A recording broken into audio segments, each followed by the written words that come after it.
ਤੁਸੀਂ ਵੇਖ ਰਹੇ ਹੋ ABP ਸਾਂਝਾ जोश जज्बा जुनून। ਜਿਹੜੇ ਅਸਲੀ ਸਚਾਈ ਆ ਉਹਨੂੰ ਲੁਕੋਇਆ ਗਿਆ ਹੈ ਤੇ ਸਿਰਫ ਇੱਕ ਫਰਜ਼ਡ ਫਿਗਰ ਜਾਂ ਝੂਠੇ ਆંકੜੇ ਦੇ ਕੇ ਇਹਨੂੰ ਜਿਹੜਾ ਹੈ ਜਿਵੇਂ ਕਹਿੰਦੇ ਨੇ ਵਿਕਰਮ ਜੀ ਕਹੇ ਅਸੀਂ ਗਿਫਟ ਪੈਕ ਪੰਜਾਬ ਦੇ ਲੋਕਾਂ ਵਾਸਤੇ ਕਰਤਾ, ਪਰ ਅੰਦਰ ਕੁਝ ਨਹੀਂ, ਅੰਦਰੋਂ ਖਾਲੀ ਹੈ। हैरानी की गल है कि वड्डियां वड्डियां गल्लां करते हैं, पर पिछले 2 सालों के विच पंजाब के आर्थिक हालात ने जिहड़े वो थल्ले जा रहे हैं। तो तुसीं देख लो जो इकनॉमिक ग्रोथ है वो इन्होंने बजट दसी नहीं भी पंजाब की इकनॉमिक ग्रोथ कितनी है, कितनी सी ते किधर जा रही है। पिछले 2 साल तो जद की कांग्रेस सरकार बनी है, इकनॉमिक ग्रोथ जो सब तो अहम इंडीकेटर होंदा है स्टेट की इकोनॉमी का, वो इकनॉमिक ग्रोथ घट रही है। साडे वेले 7.16% सी, वो घट के पहले साल इन्हां दे 6.27% हो गई, तो हुण वो घट के 5.93 हो गई। जिहड़ी एडवांस इन्हां दी मैनूं लगदा 5.93 भी नहीं होनी, उस तो भी घट होएगी जिहड़ा एक्चुअल जब फिगर सामने आउणगे। फिर yes 5.93 to 80-90 एंड इस तरह रेवेन्यू डेफिसिट है वो वध रहा है। फिजिकल डेफिसिट है, फिजिकल डेफिसिट की होंदा है भी कर्जा लैण दी दर, किस दर ते कर्जा लै रहे हैं। वो इन्हां दा देखो तुसीं हैरान होवोगे, साडे वेले 3% सी, हुण 3.4% मतलब वध गया पिछले साल, तो इस साल 3.4% का इन्होंने टारगेट रखे है। तो कितना कर्जा लै चुके हैं यह 2 सालों के विच जिहड़ा तकरीबन 40,000 करोड़ पंजाब का जिहड़ा कर्जा है वो वध चुके है।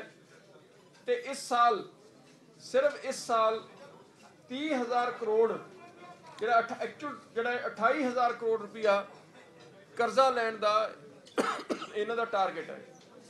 हुण दसो असीं 10 सालों के विच 99,000 करोड़ का कर्जा लिया सी, ते इन्हां ने आ 2 सालों च जिहड़ा 30,000 करोड़ तो ले लिया, ते अगे तुसीं हिसाब ला लो 28,000 करोड़ रुपया इस साल इन्हां दे लैण दा टीचा रखिया है। ते इन्हां ने 5 सालों च उन्ना कर्जा उस तो वध कर्जा ले लेना जिन्ना असीं 10 सालों के विच लिया सी। ये 2 छुट्टा सानूं दिंदे हैं।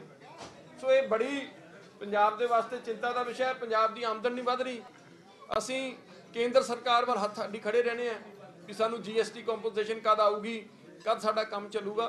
सो इन्हां ने जिहड़ा है आप कोई किसी तरह के एफर्ट्स नहीं किए। एक्साइज पॉलिसी इन्हां दी फेल हो गई, माइनिंग पॉलिसी इन्हां दी फेल हो गई, जिथे भी इनकम वधाउणी सी ओह इन्हां ने जिहड़ा है वो इनकम वधाउण दे जिहड़े सोर्स ने उत्थे जाण-बुझ के जिथे रेवन्यू वधाया जा सकदा सी इन्हां ने नहीं वधाया।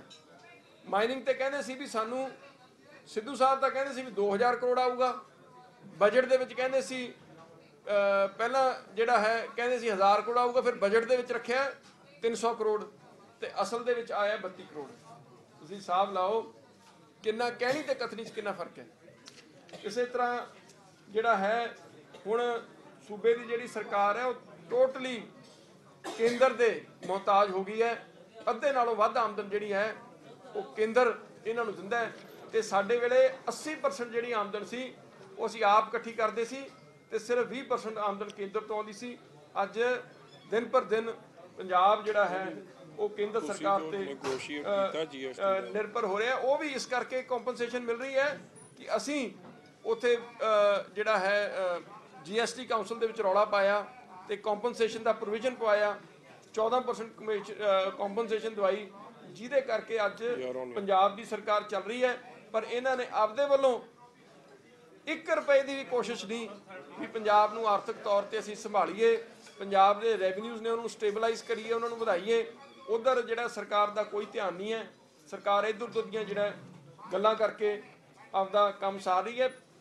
6,000 तो 7,000 करोड़ तो सिर्फ PIDB RDF ते पंजाब मंडी बोर्ड का पिछले साल इन्होंने कर्जा ले लिया, वो 30,000 करोड़ तो अड्ड है। 30,000 ਕਰੋੜ ਅੱਡ ਹੈ, PIDB RDF ਤੇ ਦੂਜੇ ਜਿਹੜੇ ਕਰਜ਼ੇ ਨੇ ਜਿਹੜੇ ਨਵੇਂ ਲਏ ਨੇ ਉਹ ਅੱਡ ਨੇ।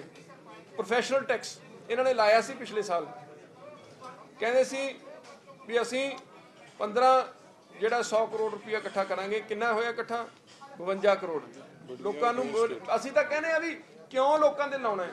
ਪਹਿਲਾਂ ਟੈਕਸ ਦੇ ਰਹੇ ਨੇ, ਇਨਕਮ ਟੈਕਸ ਦੇ ਰਹੇ ਨੇ, ਉਹਨਾਂ ਨੂੰ ਤੁਸੀਂ ਉੱਤੇ ਨਵਾਂ ਟੈਕਸ ਲਾਤਾ, ਤੁਹਾਡੇ ਟਾਰਗੇਟ ਵੀ ਪੂਰੇ ਨਹੀਂ ਹੋ ਰਹੇ, ਫਿਰ ਕਿਉਂ ਨਾ ਤੁਸੀਂ ਲੋਕਾਂ ਨੂੰ ਉਹ ਜਿਹੜੀ ਰਾਹਤ ਤਾਂ ਦੇ ਦਿਓ। ਪ੍ਰੋਫੈਸ਼ਨਲ ਟੈਕਸ ਵਿਡਰਾਅ ਕਰੋ ਨਾ, ਤੁਸੀਂ ਮੁਲਾਜ਼ਮਾਂ ਨੂੰ DA ਦੇ ਰਹੇ ਹੋ, ਨਾ ਤੁਸੀਂ ਮੁਲਾਜ਼ਮਾਂ ਦੀਆਂ ਜਿਹੜੀਆਂ ਏਰੀਅਰਸ ਦੇ ਰਹੇ ਹੋ, ਨਾ ਪੇ ਕਮਿਸ਼ਨ ਲਾਗੂ ਕਰ ਰਹੇ ਹੋ। ਇਸ ਬਜਟ ਦੇ ਵਿੱਚ ਇਹ ਤਿੰਨਾਂ ਬਾਰੇ ਕੁਝ ਵੀ ਨਹੀਂ ਹੈ।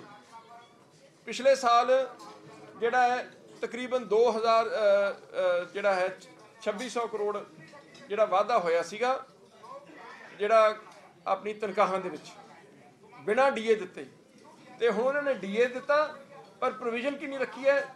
ਸਿਰਫ ਮੈਨੂੰ ਲੱਗਦਾ 1600 ਕਰੋੜ ਰੁਪਏ ਦੀ ਪ੍ਰੋਵੀਜ਼ਨ ਰੱਖੀ ਹੈ ਵੀ ਤਨਖਾਹਾਂ ਵਧਾਉਣ ਵਾਸਤੇ, ਤੇ ਉਹ ਵੀ ਦਿੱਤੇ ਨਹੀਂ। ਤੇ 1600 ਕਰੋੜ ਨਾਲ ਤਾਂ ਇਹਨਾਂ ਦਾ ਜਿਹੜਾ ਹੈ DA ਦੀ ਕਿਸ਼ਤ ਵੀ ਨਹੀਂ ਦਿੱਤੀ ਜਾਣੀ, ਏਰੀਅਰਸ ਛੱਡੋ, ਪੇ ਕਮਿਸ਼ਨ ਛੱਡੋ। ਸੋ ਇਹਨਾਂ ਨੇ ਕਲੀਅਰ ਕਰਤਾ ਵੀ ਅਸੀਂ ਮੁਲਾਜ਼ਮਾਂ ਨੂੰ ਕੁਝ ਨਹੀਂ ਦੇਣਾ, ਤੇ ਜਿਹੜਾ ਉਹ ਤਾਂ ਹੀ ਹੋ ਸਕਦਾ ਜਿਹੜਾ ਇਹਨਾਂ ਨੇ ਟਾਰਗੇਟ ਰੱਖਿਆ ਜੇ ਮੁਲਾਜ਼ਮਾਂ ਦੀਆਂ ਤਨਖਾਹਾਂ ਇਹ ਕੁਝ ਨਾ ਕੁਝ ਘਟਾਉਣ। ਜੇ ਘਟਾਉਣਗੇ ਤਾਂ ਇਹਨਾਂ ਦੇ ਟਾਰਗੇਟ ਪੂਰੇ ਹੋਣਗੇ। ਉਹ ਮੈਂ ਬੇਨਤੀ ਕਰਦਾ ਵੀ ਇਹਨਾਂ ਦਾ ਇੱਕ ਹੋਰ ਜਿਹੜਾ ਮੈਂ ਇਹਨਾਂ ਨੂੰ ਕਿਹਾ ਵੀ ਆਮਦਨ ਤੇ ਖਰਚਿਆਂ ਦੇ ਵਿੱਚ ਫਰਕ ਜਿਹੜਾ ਇਹਨਾਂ ਨੇ ਦਿਖਾਇਆ ਉਹਦੇ ਨਾਲੋਂ ਆਮਦਨ ਜਿਹੜੀ ਹੈ ਇਹਨਾਂ ਦੀ ਅਸਲ ਦੇ ਵਿੱਚ ਬਜਟ ਦੇ ਵਿੱਚ ਫਰਕ 15,000 ਕਰੋੜ ਤੋਂ ਉੱਤੇ ਹੈ। ਕਿਵੇਂ ਉੱਤੇ ਹੈ? ਮੈਂ ਉਹਦਾ ਬ੍ਰੇਕਅਪ ਤੁਹਾਨੂੰ ਦਿੰਨਾਗਾ। ਇੱਕ ਤਾਂ 4323 ਕਰੋੜ ਤਾਂ ਅਨਫੰਡਡ ਗੈਪ ਹੈ, ਜਿਹੜਾ 2300 ਕਹਿੰਦੇ ਸੀ। ਤੁਸੀਂ ਆਪਦੇ ਬਜਟ ਜਿਹੜੇ ਡਾਕੂਮੈਂਟ ਕੱਢ ਲਓ, ਉਹਦੇ 'ਚ ਕਲੀਅਰ ਹੋ ਜਾਏਗਾ ਵੀ ਇਹ 4323 ਕਰੋੜ ਹੈ। ਫਿਰ ਜਿਹੜਾ ਇਹਨਾਂ ਨੇ ਆਮਦਨ ਵੱਧ ਦਿਖਾਈ ਹੈ, ਪਿਛਲੇ ਸਾਲ ਵੀ ਵੱਧ ਦਿਖਾਈ ਸੀ, ਪਿਛਲੇ ਸਾਲ ਨਾਲੋਂ ਤਾਂ ਇਹਨਾਂ ਦਾ 3000 ਕਰੋੜ ਦਾ ਆਮਦਨ ਦਾ ਫਰਕ ਸੀਗਾ। ਹੁਣ ਐਤਕੀ ਅਸੀਂ ਘੱਟੋ ਘੱਟ ਲਾਇਆ ਵੀ 1500 ਕਰੋੜ ਰੁਪਏ ਇਹਨਾਂ ਨੇ ਵੱਧ ਦਿਖਾਈ ਹੈ। ਫਿਰ 1150 ਕਰੋੜ ਰੁਪਏ ਤਨਖਾਹਾਂ ਦੇ ਬਿੱਲ ਘਟਾਤੇ ਵੀ ਅਸਲ ਨਾਲੋਂ ਘੱਟ ਦਿਖਾਏ ਹੈ। ਸਬਸਿਡੀ ਜਿਹੜੀ ਪੈਂਡਿੰਗ ਹੈ, ਜਿਹੜੀ ਇਹਨਾਂ ਨੇ ਦੇਣਦਾਰੀ ਹੈ 4500 ਕਰੋੜ, ਉਹ ਕਿਤੇ ਉਹਦਾ ਲੇਖਾ ਜੋਖਾ ਨਹੀਂ ਵੀ 4500 ਕਰੋੜ ਅਸੀਂ ਕਿੱਥੋਂ ਲਿਆ ਕੇ ਦੇਵਾਂਗੇ। 4000 ਕਰੋੜ ਦੇ ਪੈਂਡਿੰਗ ਬਿੱਲ ਨੇ ਜਿਹੜੇ ਅੱਜ ਟ੍ਰੈਜਰੀ 'ਚ ਪਏ ਨੇ, ਤੇ ਜਿਹੜੇ ਦੇਣ ਨੇ ਉਹ ਅਗਲੇ ਸਾਲ ਹੁਣ ਦੇਣਗੇ, ਤੇ ਉਹ ਵੀ ਜਿਹੜਾ ਇਸ ਸਾਲ ਦਾ ਖਰਚਾ ਅਗਲੇ ਸਾਲ ਤੇ ਪੈ ਜਾਏਗਾ। ਸੋ ਉਹ ਇਹਨਾਂ ਦੀ ਖਰਚੇ ਵੱਧ ਜਾਣਗੇ। ਫਿਰ ਫਿਸਕਲ ਡੈਫਿਸਿਟ ਸਿਰਫ 3% ਅਲਾਉਡ ਹੈ, ਇਹਨਾਂ ਨੇ 3.4% ਦਿਖਾਇਆ ਹੈ। ਉਹ ਵੀ ਜਿਹੜਾ ਇਹਨਾਂ ਦਾ ਪੂਰਾ ਨਹੀਂ ਹੋਣਾ, 2200 ਕਰੋੜ ਰੁਪਇਆ ਉਹਦਾ ਫਰਕ ਪੈ ਜਾਣਾ ਇਹਨਾਂ ਦਾ। ਸੋ ਕੁੱਲ ਮਿਲਾ ਕੇ ਜਿਹੜਾ 17-18 ਕਰੋੜ ਰੁਪਏ ਦਾ ਬਜਟ ਦੇ ਵਿੱਚ ਜਿਹੜਾ ਹੇਰਾ ਫੇਰੀ ਹੈ, ਜਿਹੜੀ ਅਸੀਂ ਅੰਦਾਜ਼ੇ ਨਾਲ ਜਿਹੜੇ ਬੇਸਿਕ ਤੇ ਜਿਹੜੇ ਵੱਡੇ ਖਰਚੇ ਤੇ ਐਕਸਪੈਂਡੀਚਰ ਜਿਹੜਾ ਦਿਖਾ ਕੇ ਕੱਢੇ ਹੈ। ਸੋ ਜੇ ਇੰਨਾ ਫਰਕ ਹੈ, ਪੰਜਾਬ ਦੇ ਲੋਕਾਂ ਨੂੰ ਭਾਵੇਂ ਬਜਟ ਰੀਐਲੋਕੇਸ਼ਨ ਜਿੰਨੀ ਮਰਜ਼ੀ ਕਰੀ ਜਾਣ, ਕਹੀ ਜਾਣ ਅਸੀਂ ਫਲਾਣਾ ਇੰਨੇ ਕਰੋੜ ਫਲਾਣੀ ਚੀਜ਼ ਨੂੰ ਦੇਵਾਂਗੇ, ਇੰਨੇ ਫਲਾਣੀ ਜਗ੍ਹਾ ਦੇਵਾਂਗੇ, ਪਰ ਜਦ ਪੈਸੇ ਉਹਨੂੰ ਦੇਣ ਵਾਸਤੇ ਪ੍ਰਾਵਧਾਨ ਹੀ ਨਹੀਂ ਹੈ, ਐਕਚੁਅਲ ਪੈਸਾ ਹੈ ਹੀ ਨਹੀਂ, ਤਾਂ ਕਿੱਥੋਂ ਦੇਣਗੇ? ਸੋ ਇੱਕ ਝੂਠ ਦਾ ਪੁਲੰਦਾ ਸੀ ਜਿਹੜਾ ਇਹਨਾਂ ਨੇ ਇਕੱਠਾ ਕਰਕੇ ਪੰਜਾਬ ਦੇ ਲੋਕਾਂ 'ਚ ਖਾਸ ਤੌਰ ਤੇ ਵਿਧਾਨ ਸਭਾ ਨੂੰ ਗੁੰਮਰਾਹ ਕਰਨ ਵਾਸਤੇ ਸਿੱਟਦਾ। ਅਸੀਂ ਇਹਦੀ ਨਿੰਦਾ ਕਰਦੇ ਹਾਂ।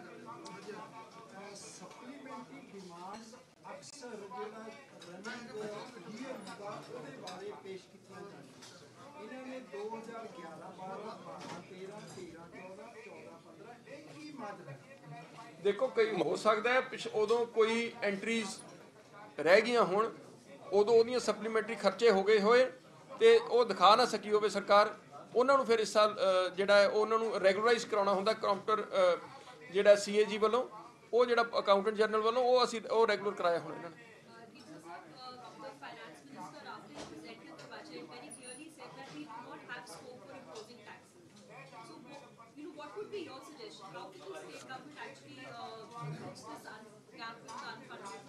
No, they have given no clue in the budget from where they will cover this unfunded gap, and this is a new thing. First time I've heard the unfunded gap.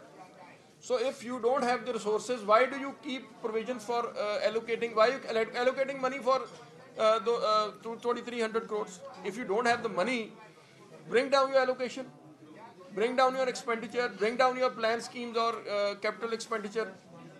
that you have to ultimately, budget is what it has to be a balanced budget. Your expenditure and revenue receipt should match, unless there is a closing and opening balance difference. After that it should match. Does it mean that if the unfunded gap is factored in, the revenue deficit shoots up, it gets done? No, revenue deficit, actually revenue deficit will depend on the kind of the expenditure that they are making on what, but when you don't have the money, you are not going to spend it. No, it will not affect the revenue deficit, because ultimately revenue is not coming. So in another way, that either they will bring, where do they make the cuts? Now they made the announcements. If they suppose don't release revenue expenditure, then it won't be hit. Suppose they cut down on capital expenditure, then revenue deficit will go up. So it is, where do they make the cuts? Do they make the cuts in the capital expenditure or in the revenue expenditure? That will decide which revenue deficit goes up or stays the same. But usually the X falls on the capital expenditure, because revenue expenditure is usually a committed expenditure. So there is a likelihood, as you said, that revenue expenditure is likely to go up.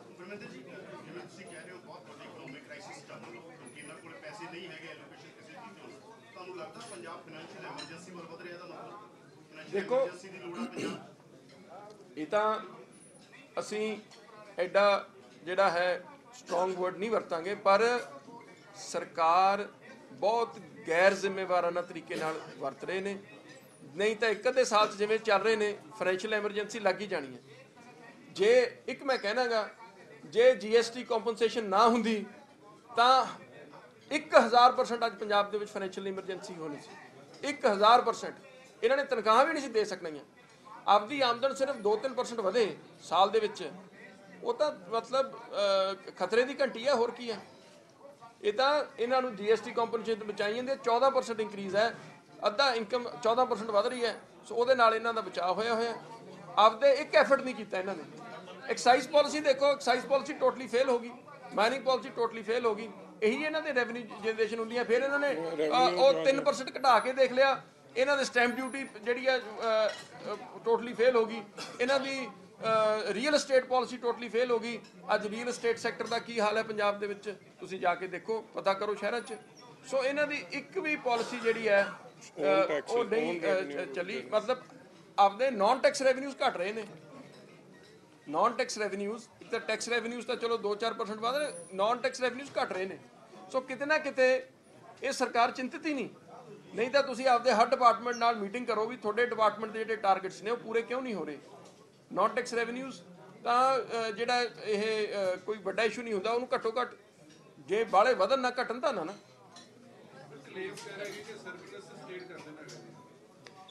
Surplus ਕਿਵੇਂ ਹੋਊਗਾ? Deficit ਵਧ ਰਹੇ ਨੇ, fiscal deficit ਵੀ ਵਧ ਰਿਹਾ, revenue deficit ਵਧ ਰਿਹਾ, surplus ਤਾਂ ਕਿੱਧਰ ਹੋਊਗਾ? ਤੁਸੀਂ 30,000 ਕਰੋੜ ਰੁਪਇਆ ਕਰਜ਼ਾ ਲੈ ਰਹੇ ਹੋ ਤੇ ਸਰਪਲਸ ਕਿੱਥੋਂ ਹੋ ਗਿਆ? ਇੱਕ ਸਾਲ 'ਚ 28,000 ਕਰੋੜ ਦਾ ਇਸ ਸਾਲ ਕਰਜ਼ਾ ਲੈਣ ਦਾ ਇਹਨਾਂ ਦਾ ਜਿਹੜਾ ਟਾਰਗੇਟ ਹੈ, ਫਿਰ ਸਰਪਲਸ ਕਿਵੇਂ ਹੋ ਸਕਦਾ? ਤੁਸੀਂ ਵੇਖ ਰਹੇ ਹੋ ABP ਸਾਂਝਾ, ਜੋਸ਼, ਜਜ਼ਬਾ, ਜਨੂਨ।